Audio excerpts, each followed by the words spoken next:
Selamat pagi jemaat Tuhan yang di rumah maupun yang ada di tempat ini. Ya, kita berbahagia ya, kita bisa beribadah bersama lagi. Mari sama-sama kita siapkan hati kita untuk memulai ibadah pada hari ini. Mari kita berdoa. Tuhan Yesus, terima kasih Tuhan untuk kasih setiamu kepada kami sampai pada hari ini Tuhan. Biarlah Engkau yang memimpin ibadah ini dari awal hingga akhir. Dalam nama Tuhan Yesus kami berdoa, amin. Mari kita sama-sama angkat pujian. Lebih dalam ku menyembah.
Pujiannya dari awal.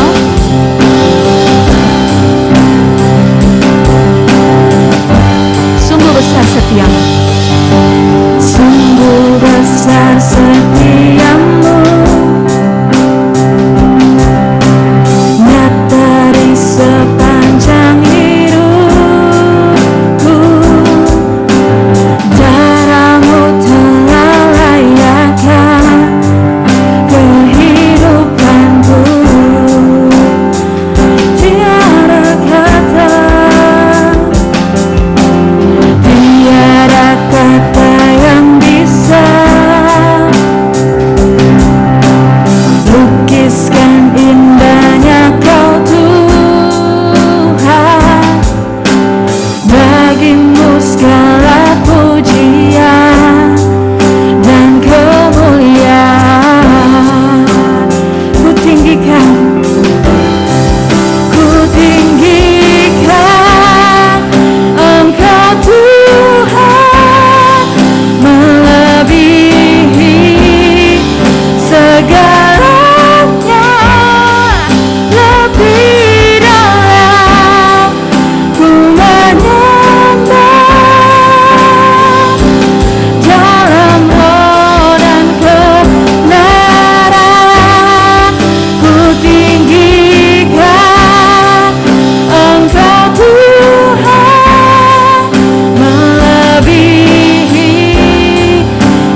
kita telah berkumpul di sini sebagai keluarga Allah di hadapan Allah Bapa kita untuk menaikkan pujian dan syukur kepadanya.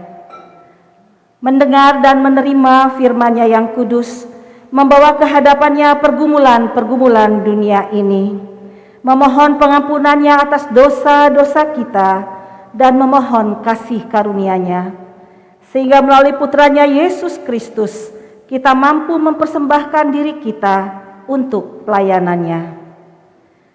Jika kita berkata bahwa kita tidak berdosa, maka kita menipu diri kita sendiri dan kebenaran tidak ada di dalam kita. Jika kita mengaku dosa kita, Allah adalah setia dan adil, sehingga Ia akan mengampuni dosa-dosa kita dan menyucikan kita dari segala ketidakbenaran. Marilah kita mengaku dosa-dosa kita ke hadapan Allah yang Maha Kuasa.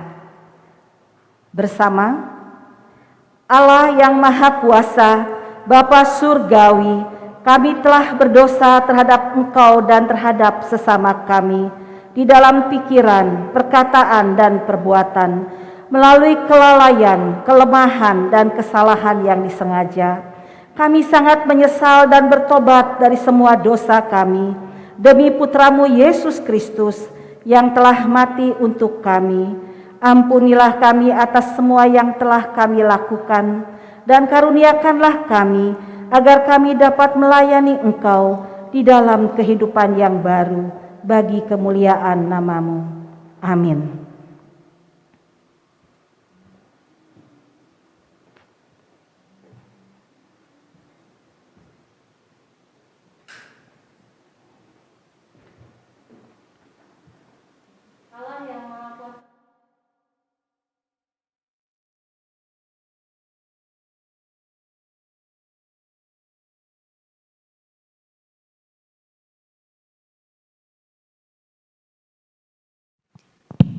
Baik Bapak Ibu, kita akan memohon pengampunan kita pada saat ini. Allah yang Maha Kuasa, yang mengampuni setiap orang yang sungguh-sungguh bertobat, mengasihani kita, mengampuni dan melepaskan kita dari semua dosa kita. Amin.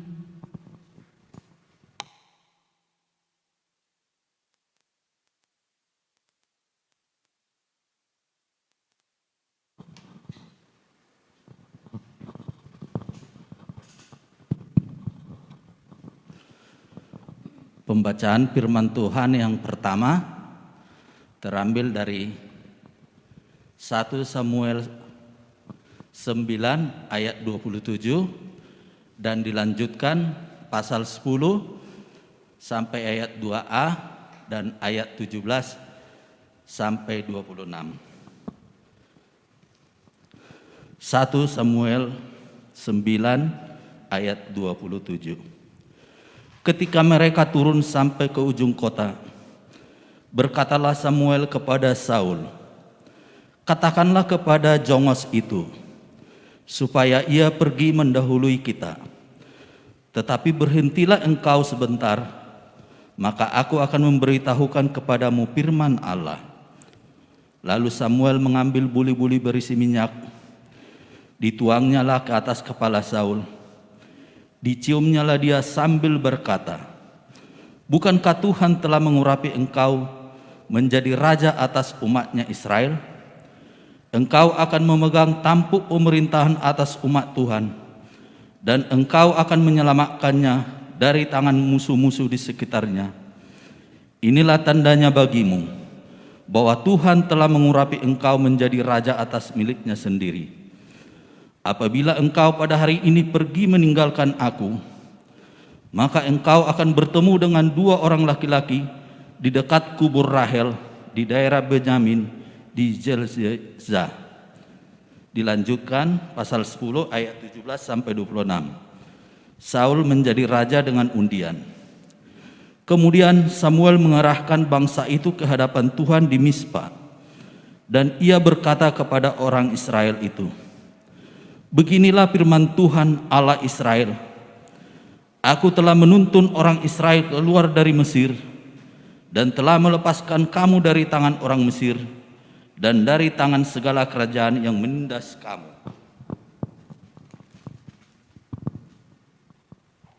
Tetapi sekarang kamu menolak Allah-Mu yang menyelamatkan kamu dari segala malapetaka dan kesusahanmu dengan berkata, "Tidak, angkatlah seorang raja atas kami."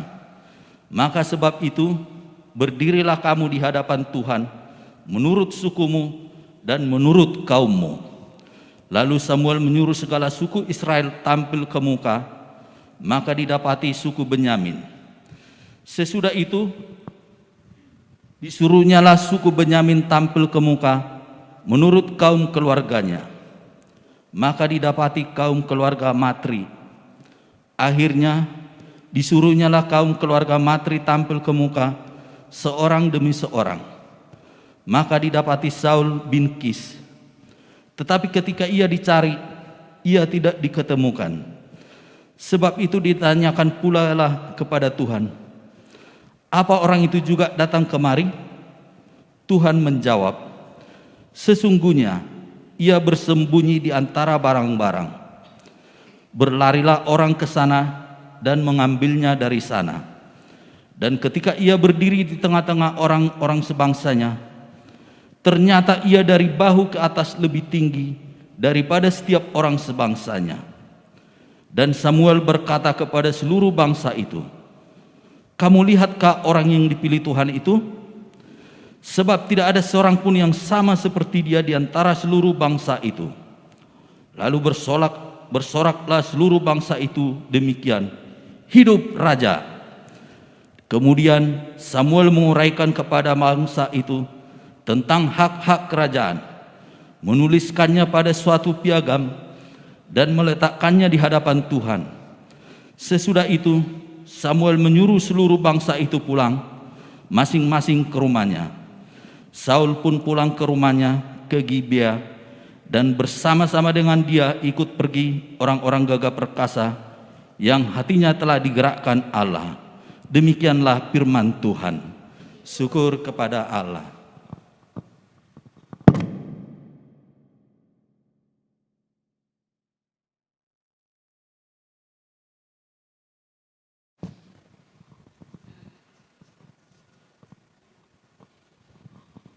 Pembacaan firman Tuhan yang kedua dari Injil Matius pasal 13 ayat 31 sampai 35. Perumpamaan tentang biji sesawi dan ragi. Yesus membentangkan suatu perumpamaan lain lagi kepada mereka.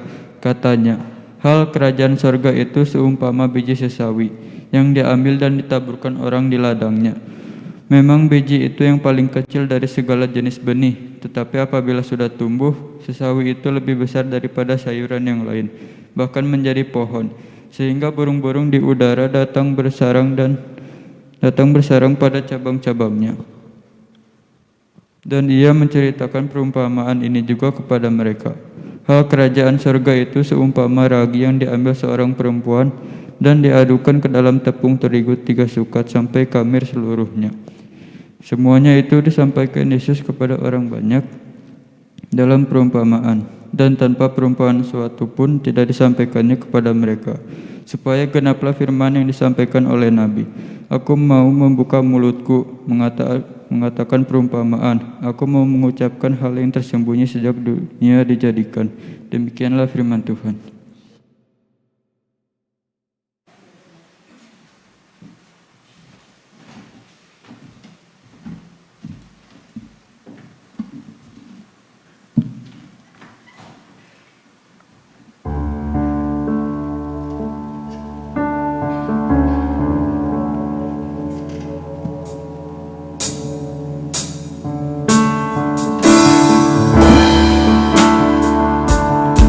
Kita mendengar firman Tuhan, mari sama-sama kita angkat pujian. Hanya dekat kasih-Mu Bapa.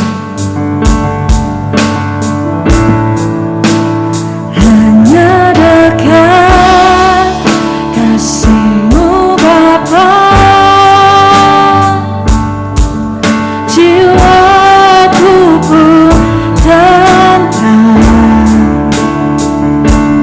Engkau menerimaku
pujian dari awal. Hanya dekat kasih-Mu Bapa, jiwaku pun tenang. Engkau menerimaku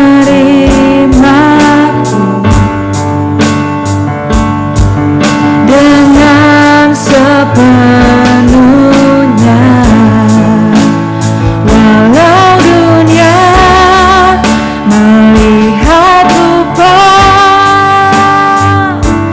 namun Kau memandangku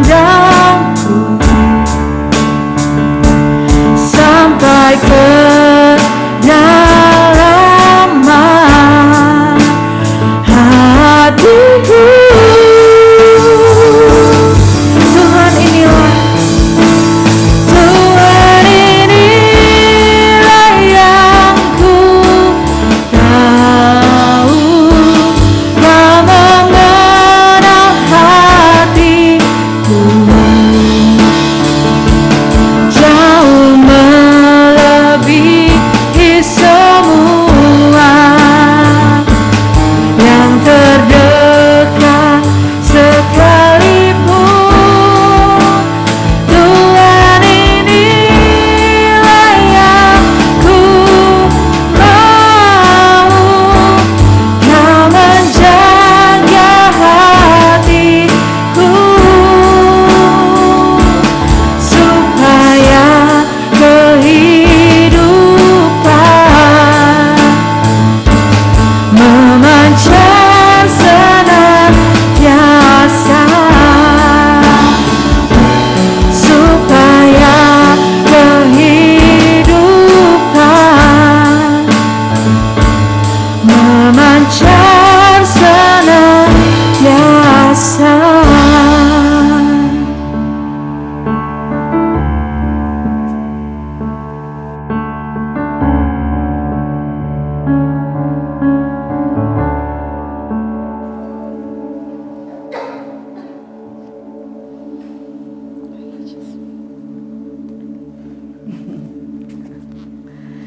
Jemaat yang dikasihi Tuhan, mari kita teduhkan hati kita.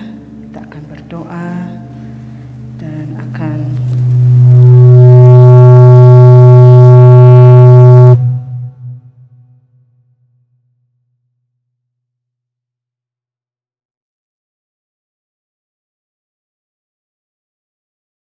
kami sungguh bersyukur pagi ini kami datang kembali ke hadirat-Mu.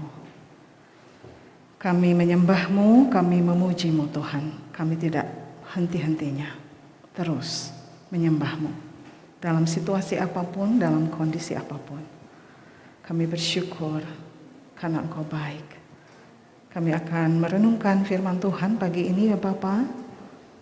Biar Tuhan yang mengendalikan jam pemberitaan ini, hamba-Mu yang menyampaikan, juga jemaat Tuhan yang mendengarkan, baik yang ada di gereja saat ini dan juga yang ada di rumah dan menikmati ibadah online.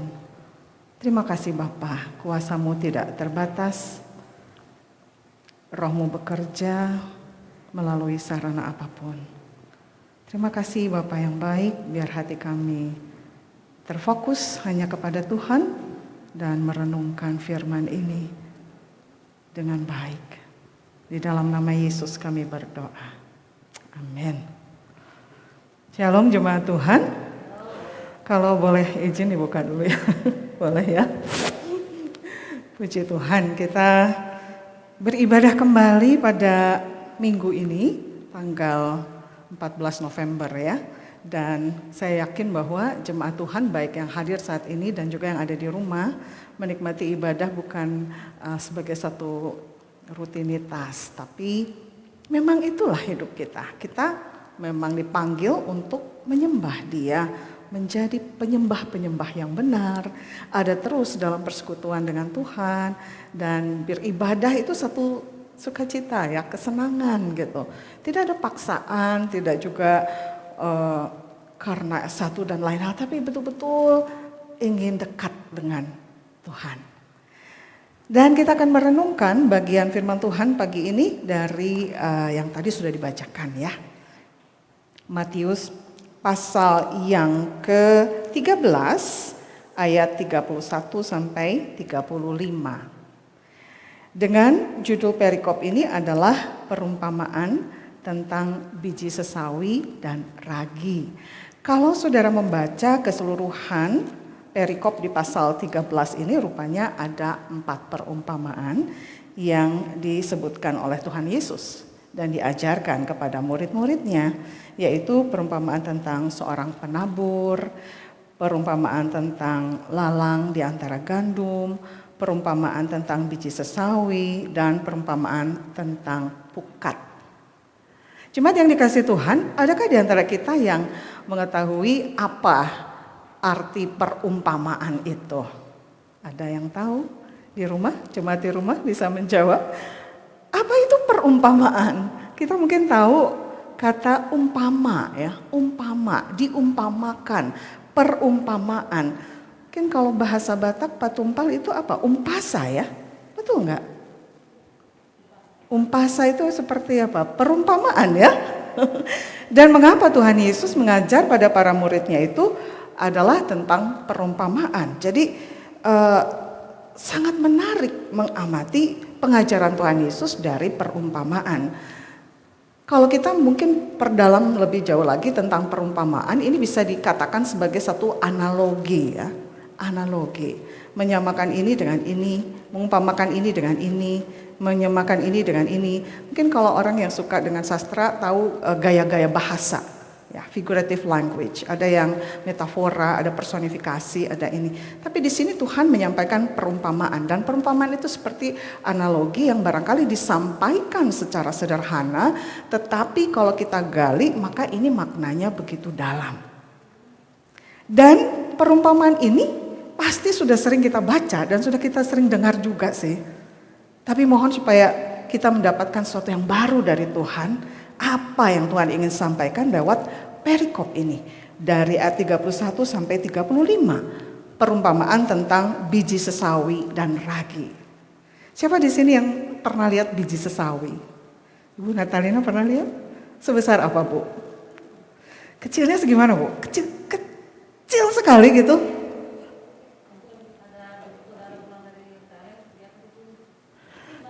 Kalau Ibu Hertina udah ke Yerusalem ya Ibu ya. Oh belum ya Pak Yopi ya udah ya.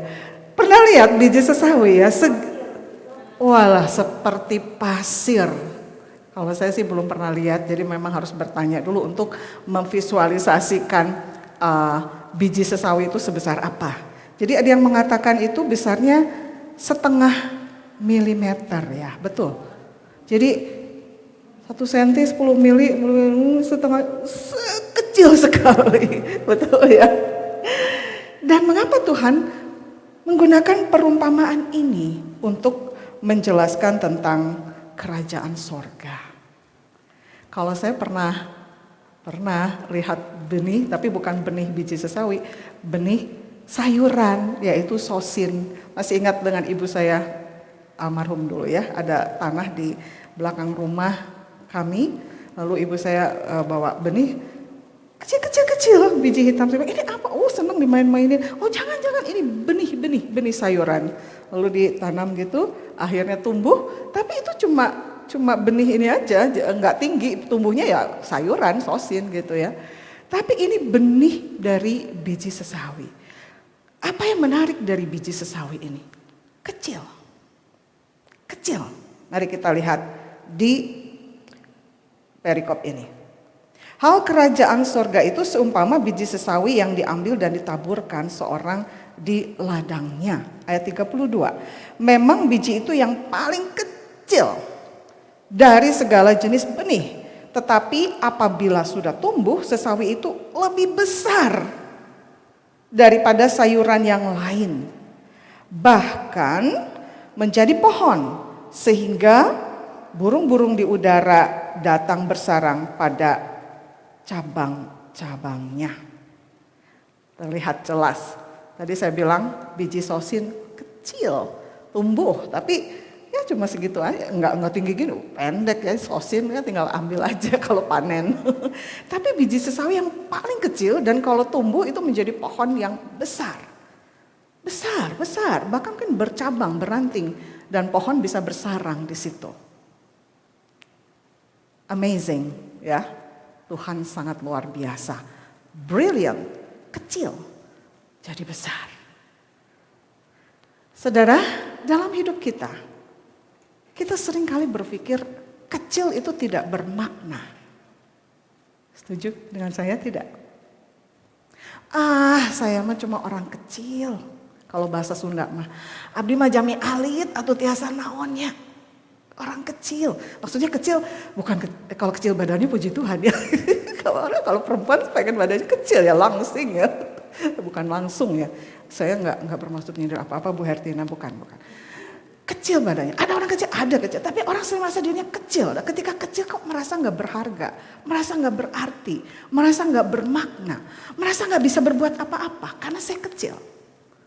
Tapi lihat Tuhan pakai yang kecil dan itu mengumpamakan kerajaan Allah. Suatu yang luar biasa, yang berharga dan orang di dunia ini mencari kerajaan Allah dan ingin masuk dalam kerajaan Allah itu, bukan? Dan Tuhan mulai dengan perumpamaan yang kecil itu, biji sesawi. Saudara, tidak usah takut kalau kita merasa diri kita kecil. Memang kita kecil ya, tidak apa-apa. Kecil memang ya. Dan memang Tuhan pun mengumpamakan kerajaan Allah itu seperti biji sesawi yang kecil.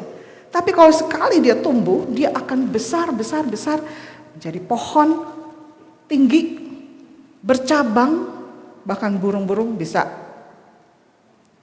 bersarang di pohon itu. Kerajaan Allah seperti itu. Dan perumpamaan yang lain yang Tuhan sampaikan di sini tentang ragi. Mungkin ini urusannya sama ibu-ibu. Karena bapak-bapak jarang ke dapur ya. Kecuali mungkin bapak-bapak yang senang masak. Suka ke dapur ya. Ragi seperti apa ragi itu? Ragi sedikit aja, tapi itu bisa membuat adonannya jadi mengembang. Kalau di sini dikatakan perumpamaan ini adalah di ayat 33. Dan ia menceritakan perumpamaan ini juga kepada mereka, hal kerajaan sorga itu seumpama ragi yang diambil seorang perempuan dan diaduk ke dalam tepung terigu 3 sukat sampai khamir seluruhnya. Saudara, ragi juga sedikit, campurkan 3 sukat, langsung jadi khamir. Jadi khamir tuh jadi apa ya? Mengembang. Kalau sekarang barangkali yang suka buka channel YouTube bikin roti ya, sebetulnya dunia masak juga bukan dominasi kaum perempuan sekarang. Kaum laki-laki sekarang suka masak. Kalau bikin roti, biar adonannya mengembang, pakai ragi. Dan raginya gak usah banyak-banyak. Ada proporsinya, perbandingannya. Sedikit, kemudian tepungnya 3 sukat, diaduk, biarkan, terus dia langsung jadi mengembang. Kalau bahasa sekarang itu, kalau sedang mengembangkan adonan roti disebutnya proofing. Waktu saya istilah ini saya bilang kok proofing ya? Proof, itu bahasa Inggris ya.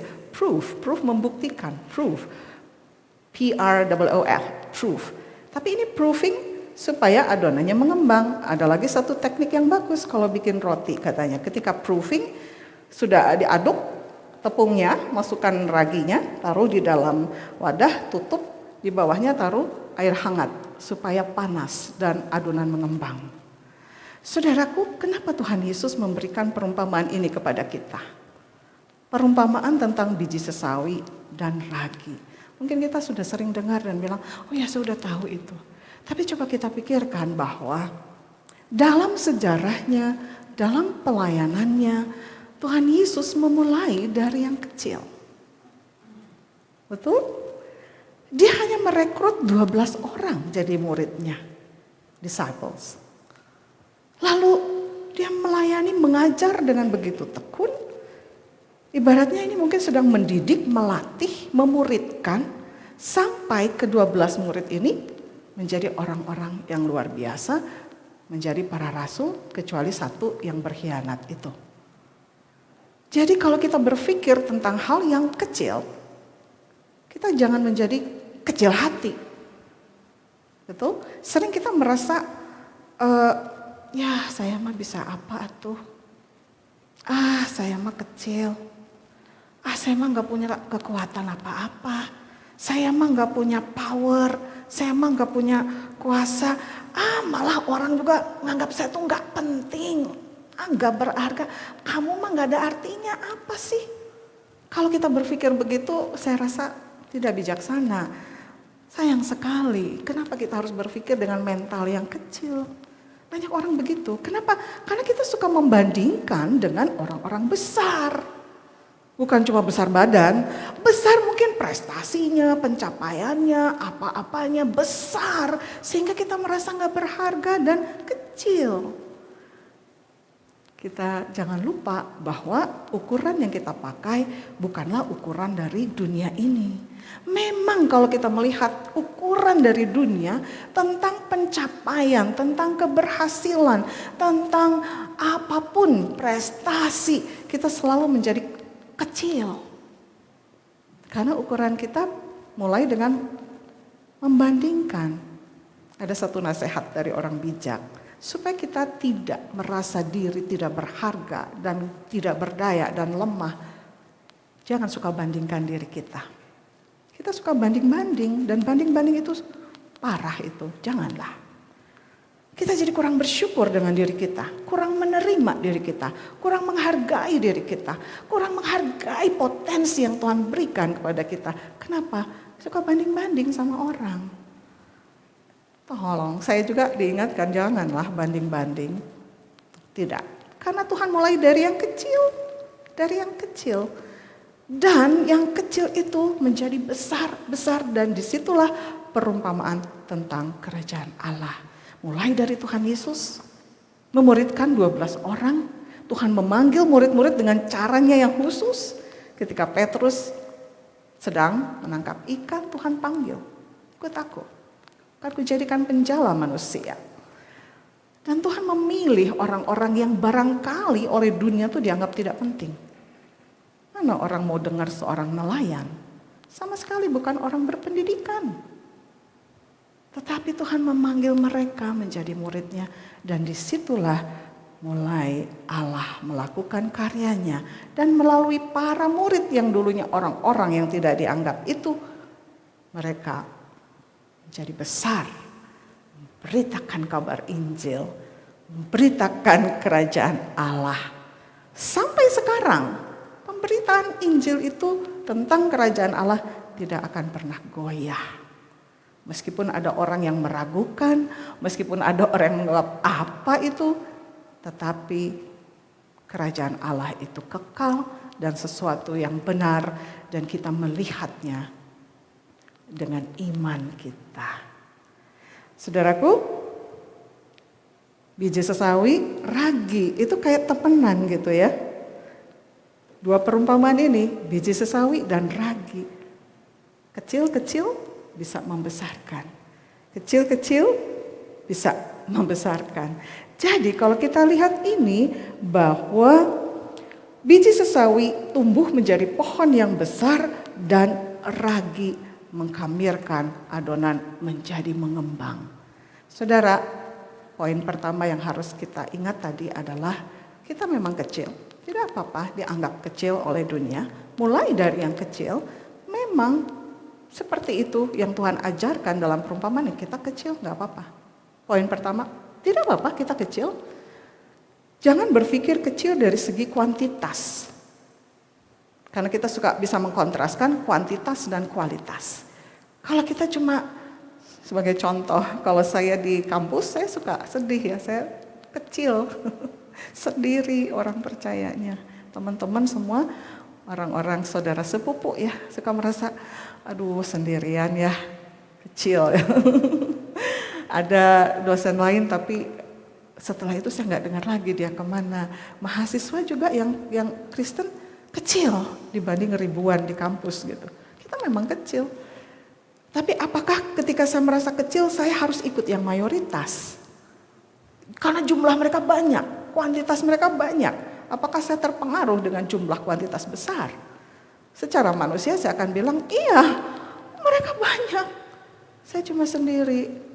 Tapi jangan lupa, di mana kita dipanggil menjadi garam dan terang dunia, di situ kita melakukan bagian kita. Jadi meskipun kecil secara kuantitas, tidak masalah. Asalkan saya dengan Tuhan yang besar. Amin. Kecil secara kuantitas, tapi saya bersama dengan Tuhan yang besar. Amin. Biasa kalau kecil itu suka, waduh, tapi kok heran, kecil tapi kok diperhitungkan gitu. Kecil tapi kok suka dijadi rujukan. Kecil tapi kok suka dimintai pendapat. Kecil tapi kenapa bisa begitu berpengaruh? Ingat, yang bekerja dan yang berkarya bukan diri kita, tetapi Allah yang besar, Allah yang luar biasa itu yang berkarya dalam kehidupan setiap orang percaya. Amin. Tidak apa-apa, secara kuantitas kita kecil. Sampai satu masa saya senang banget waktu ada satu orang bilang, Ibu Rida, sekarang mahasiswa yang Kristen, Ibu yang bimbing ya di kampus itu. Saya langsung, wow. Dan bilang, Tuhan, ini udah puluhan tahun nih. Tapi ada masa kesempatan itu. Boleh, silakan dibimbing yang mahasiswa Kristen. Di tengah-tengah mayoritas. Puji Tuhan, itulah saya pikir realisasi kenyataan dari perumpamaan ini. Bahwa dari yang kecil biji sesawi bisa tumbuh menjadi pohon yang besar dan akan bercabang-cabang di mana ranting-ranting itu bisa menjadi sarang-sarang untuk burung. Saudara, kecil tidak apa-apa. Sedikit, no problem. Tapi itu butuh mental yang kuat sih memang. Karena kita suka merasa, saya mah sendirian ya, gak diperhitungkan, gak diperhatikan. Tidak apa-apa, jalan aja. Di mana Tuhan panggil, Tuhan tempatkan, di situ kita berkarya. Mungkin kita berbeda dengan cara-cara yang mayoritas, tidak apa-apa, butuh keberanian, iya. Tapi ada Tuhan yang selalu menolong. Jadi dari perumpamaan ini, mulai dari yang kecil. Tidak apa-apa kecil, bukan masalah kuantitas, masalah kualitas.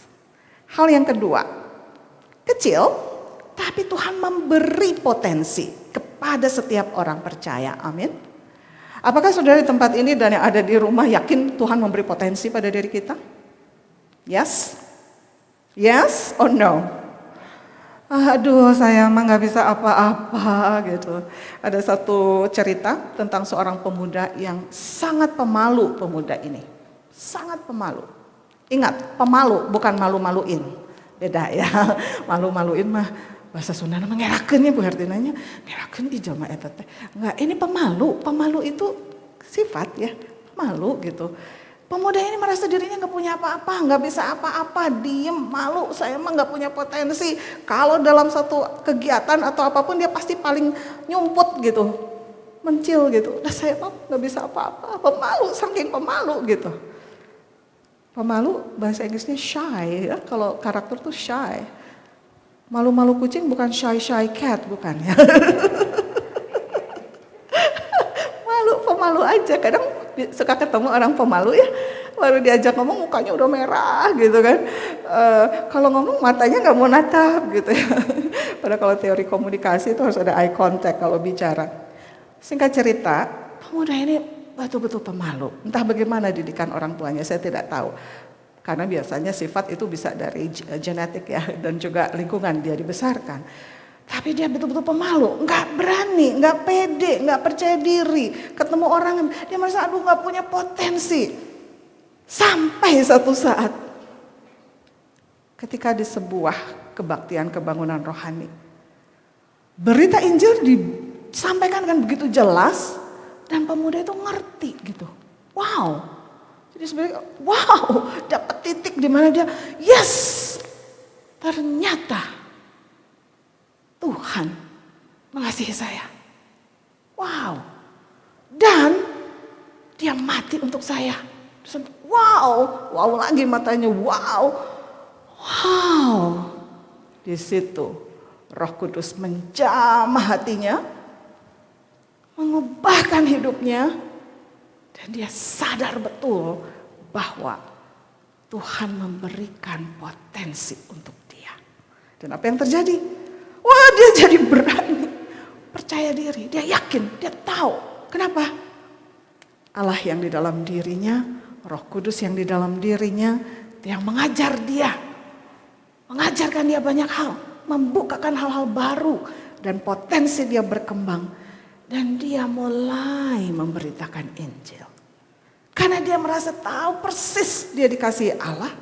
Dia bisa berubah karakter yang malu jadi pemberani. Karena sebetulnya sebagai pemalu, apa yang harus dimalukan? Coba, apa sih kenapa orang bisa jadi malu ya? Seperti yang saya bilang tadi, malu-maluin, pemalu karakter. Biasanya orang malu karena berbuat salah, berbuat dosa, bersembunyi, malu. Persis seperti Adam ketika di Taman Eden. Ketika makan buah terlarang itu, Hawa kasih ke Adam, Tuhan datang. Adam, di mana engkau? Adam, kamu di mana? Sembunyi. Malu. Malu Tuhan. Aku telanjang Tuhan, aku malu. Tapi kalau karakter pemalu, apa yang harus dimalukan dalam diri kita? Apa yang harus dibuat malu dalam diri kita? Semua orang tidak sempurna, nggak ada orang sempurna. Ya Bu Hertina, ya betul nggak sih? Ada nggak orang sempurna Bu? Bu Hertina yang luar biasa gini teladan kita ya. Kita nggak tahu, tapi kita nggak lihat kekurangan ibu. Ibu sendiri mungkin yang tahu ya. Tapi kita lihat sosok, cuma kita yakin dan saya yakin tidak ada orang yang sempurna ya Bu ya. Hanya Allah yang sempurna. Jadi kalau diri kita merasa potensi masih kurang, saya malu, no. Just totally surrender to God. Percaya aja deh sama Tuhan. Nanti Dia yang menolong kita kok. Dia yang memperbaiki kita. Memperbaharui hidup kita. Mengubahkan kita. Untuk memberitakan Injil kerajaan Allah. Tuhan memakai orang-orang yang dianggap oleh dunia itu kecil. Biasa. Atau mungkin lebih real lagi contohnya adalah saya sendiri aja deh. Saya juga dulu pemalu orangnya. Bukan pemalu, saya mah minder orangnya teh. Kalau istilah psikologinya Bu Hertina apa? Bukan Oedipus kompleks ya Bu ya. Oedipus kompleks mah yang cinta diri sendiri kan. Itu yang suka, oh ya itu ceritanya panjang. Inferiority complex. Selalu merasa diri minder, selalu merasa diri rendah. Gak berharga, gak ada yang bisa, gak potensial. Lama sekali dalam situasi itu, saya mengalami itu. Boro-boro bisa khotbah di depan banyak orang, apalagi online sekarang. Saya nggak ngerti Tuhan bawa saya sampai seperti ini. Boro-boro ngomong di depan, wah minder sekali saya ini orangnya. Kalau boleh tanya Pak Denny sebagai saksi hidup saya, jalan juga nggak bisa tegak gini Bu, saya selalu bungkuk gini. Malu, bukan cuma malu, inferiority complex. Sampai satu saat Tuhan secara pribadi datang pada saya. Dan saya lihat, yes Lord. Wah, amazing. Seperti Rasul Paulus diubahkan.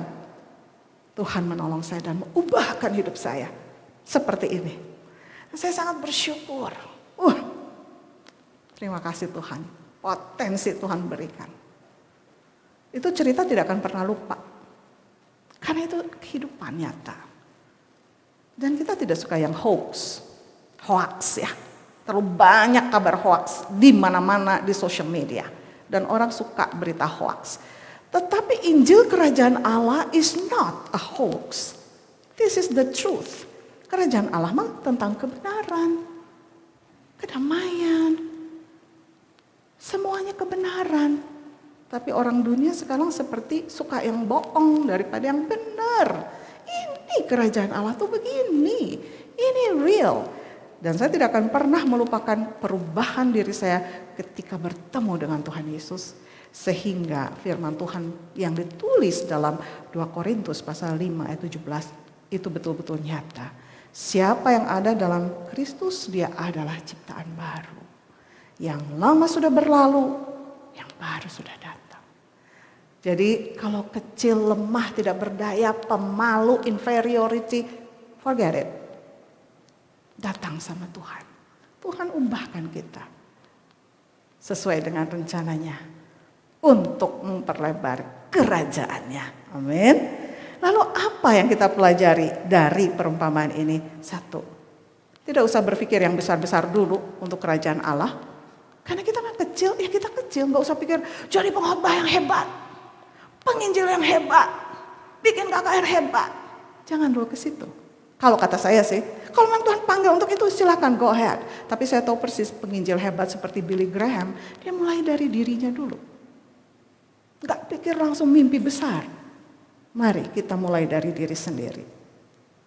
Starting from diri kita. Gak usah urusin orang lain. Kita suka kepo sama orang. Kepoin diri sendiri dulu deh. Udah benar belum kita? Udah doa belum kita? Udah baca Alkitab belum kita? Udah lakuin firman belum kita? Udah jadi saksi belum kita? Gak usah saksi terlalu bombastis. Lakukan kebenaran konsisten. Every day. Consistently. Do the right things. Bukan cuma untuk dapat pujian orang, enggak. Karena kita tahu kepada siapa kita percaya, yaitu kepada Allah kita sendiri. Di dalam Tuhan Yesus. Mulai dari diri sendiri aja, kata saya sih. Nanti kita bisa menjadi saksi yang baik. Dan bisa kayak adonan nanti mengembangkan, mengkamiri tepung yang banyak itu dari sedikit aja. Dan yang kedua, mulai dari keluarga kita sendirilah. Kita tidak usah berpikir masyarakat luas. Masyarakat luas. Tapi masyarakat yang terkecil dulu, di mana? Di rumah, keluarga. Kalau masyarakat itu kan kumpulan dari keluarga. Keluarga dulu saja. Karena saya selalu ingat, seorang pelayan Tuhan, mereka akan tahu. Dan mereka ingin tahu bahkan, di mana, bagaimana di rumahnya. Pasti gitu. Karena kalau bicara di mimbar mungkin bisa hebat, luar biasa. Tapi di rumah mungkin bisa bertolak belakang. Dan saya tidak mau seperti itu. Saya mau belajar bahwa baik di mimbar ketika khotbah, di rumah sama saja masih saya orangnya. Tadi di awal kita bilang tidak ada yang sempurna manusia. Betul, tidak ada yang sempurna. Tapi kita sedang diperbaharui terus-menerus oleh Tuhan Yesus. Dalam Kolose pasal 3 ditulis seperti itu. Dan mengenakan manusia baru yang dibaharui terus-menerus. Kalau saya ingat satu pengkhotbah itu saya suka sekali, namanya Joyce Meyer.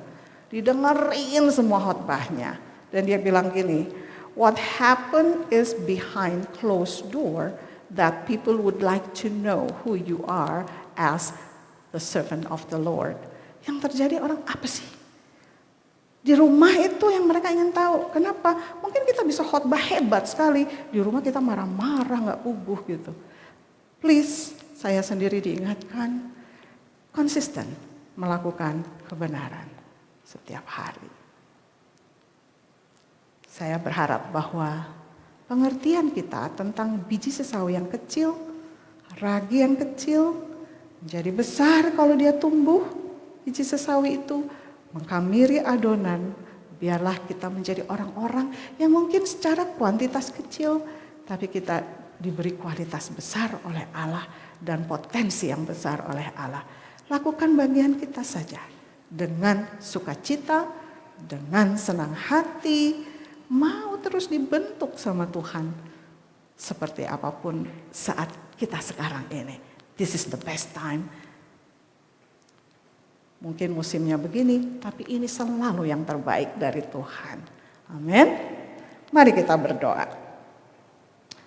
Bapa, kami bersyukur bahwa perumpamaan tentang biji sesawi yang kecil itu dan ragi itu Tuhan mengingatkan kami kembali bahwa memang kecil tetapi bisa menjadi besar.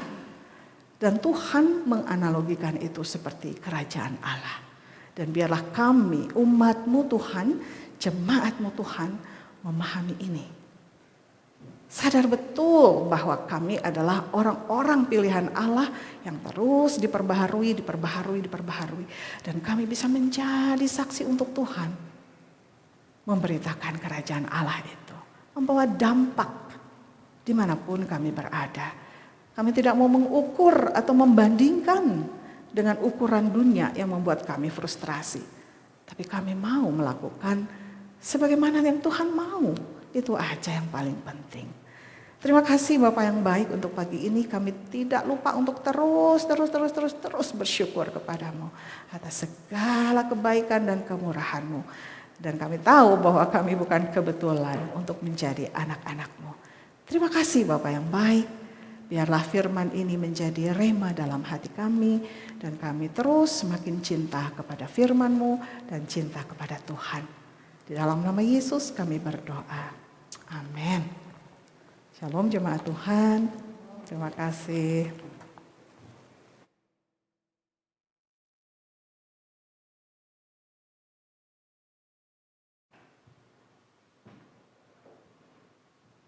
Terima kasih kepada Ibu Dr. Rida Kusoy yang sudah menyampaikan firman Tuhan yang luar biasa, yang boleh mengingatkan mengenai kita ini siapa di hadapan Tuhan.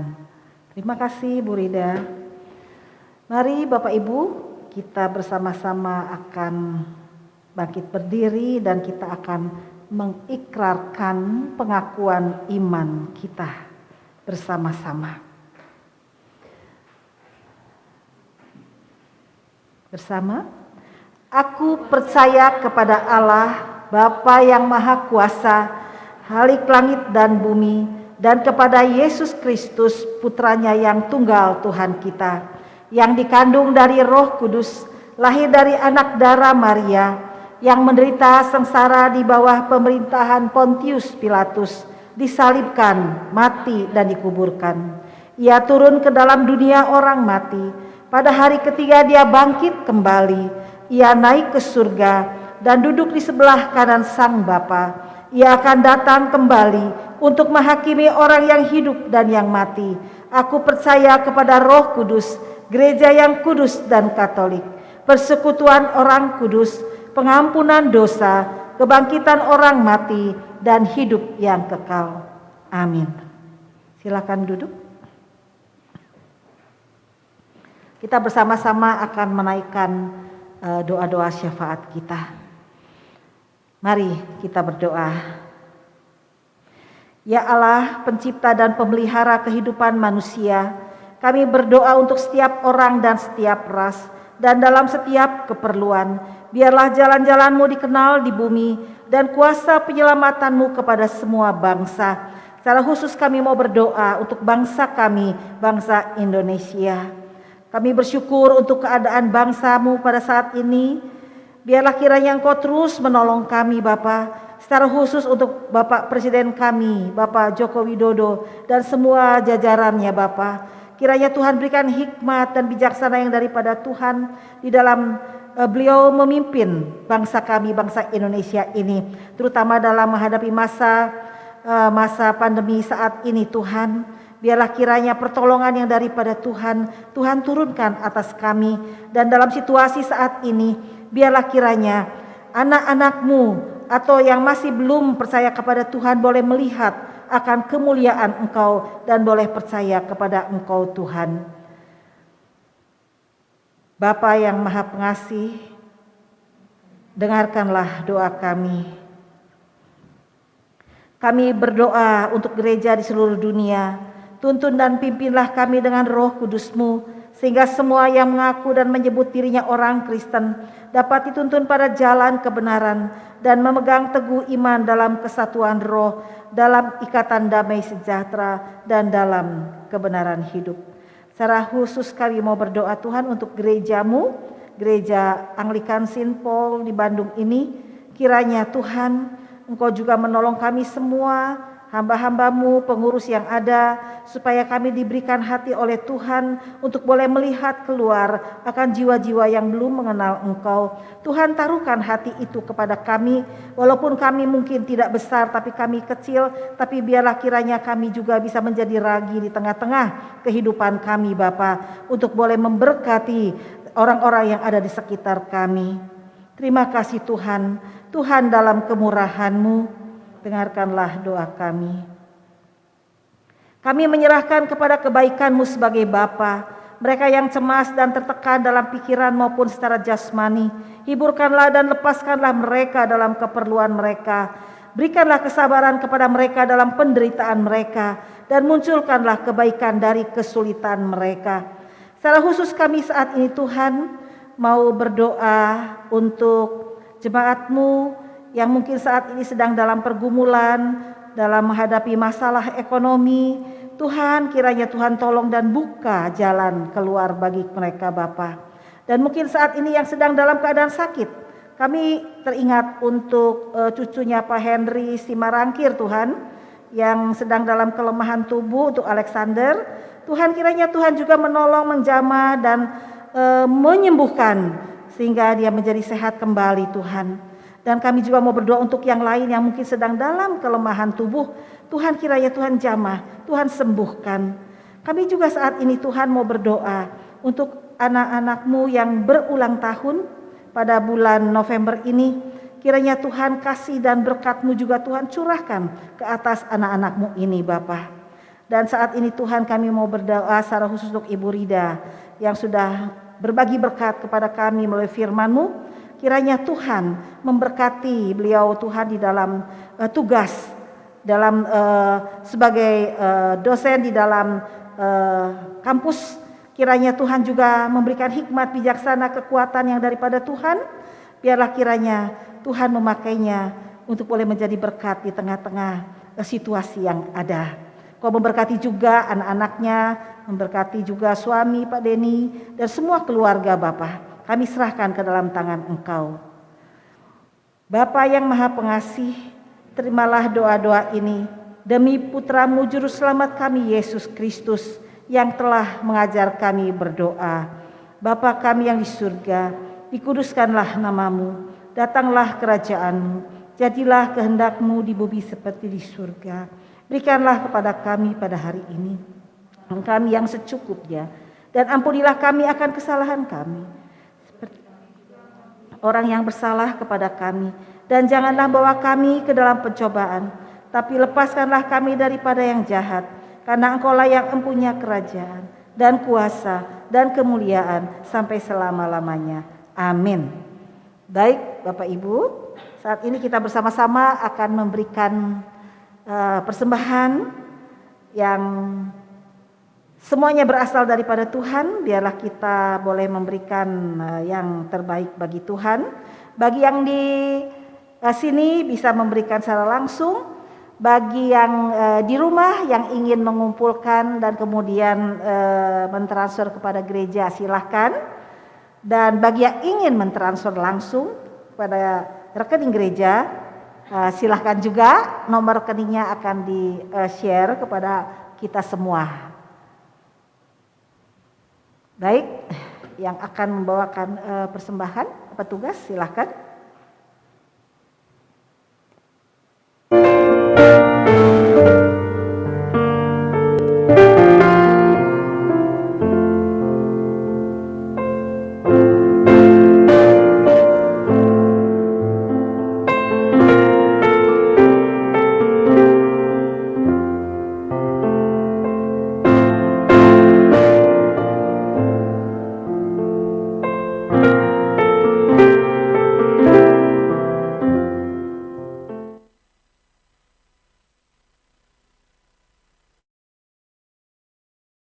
Dalam doa bersama. Bagimu-lah ya Tuhan kebesaran, kuasa, kemegahan dan keagungan, karena segala sesuatu di surga dan di bumi adalah milik-Mu. Segala-galanya berasal daripada-Mu, dan dari milik-Mu sendiri kami mempersembahkannya kepadamu. Amin. Kita akan mendengarkan pengumuman yang akan disampaikan oleh Ibu Natalina. Silakan.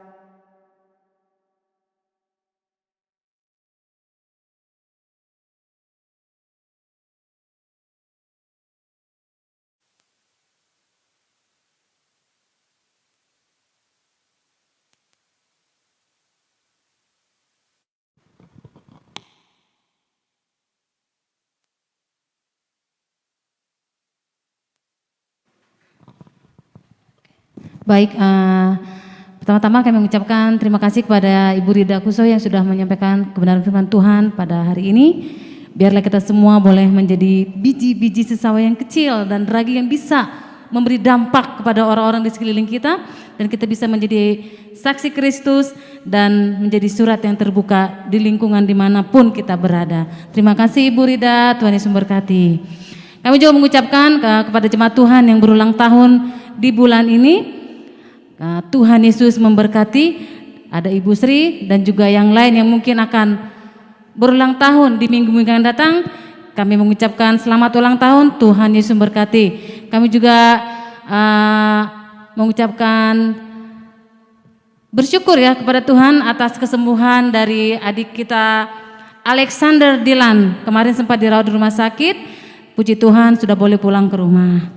Bagi Bapak Ibu yang mungkin mau besuk silahkan. Pintu rumah Opung kira terbuka lebar-lebar. Baik, terima kasih Opung. Sampaikan salam kami kepada adik Dilan. Dan kami juga mengucapkan selamat datang bagi Bapak Ibu yang mungkin baru pertama kali ikut beribadah secara Zoom di Gereja Anglikan Jemaat Saint Paul Bandung. Kami menantikan kehadiran Bapak Ibu di minggu yang akan datang. Dan referen kita masih berada di luar kota dalam rangka pelayanan dan rencananya akan nyampe di Bandung pada hari ini. Kita berdoa bersama-sama, kita dukung doa buat referen kita supaya beliau boleh tiba di Bandung dalam keadaan tidak kekurangan sesuatu apapun. Terima kasih, Tuhan Yesus memberkati.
Praise the name of the Lord our God. Oh, praise His name forevermore. For endless days we will sing Your praise. Oh Lord our God. Oh, praise the name. Oh, praise the name of the Lord our God. Oh, praise His name forevermore. For endless days we will sing Your praise. Oh Lord our God. Oh Lord our God. Oh Lord our God.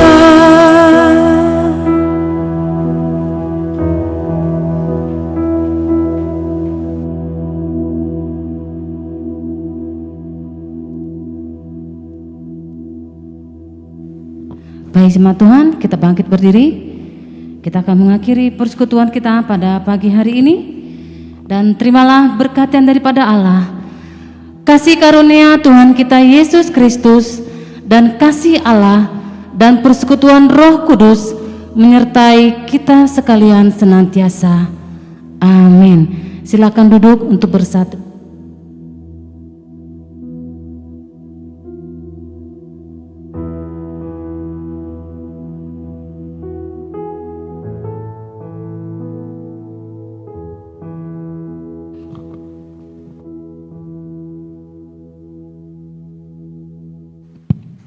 Baik Bapak Ibu, ibadah kita hari ini telah selesai. Kami mengucapkan selamat hari Minggu dan sampai ketemu di minggu yang akan depan di jam yang sama. Tuhan Yesus memberkati baik yang ada di tempat ini maupun yang ada di rumah. Shalom. Terima kasih. Nah, boleh salam kiri kanan, boleh say hello sama yang hadir. Saya tadi lihat ada Dr. Edwin itu, Pak Edwin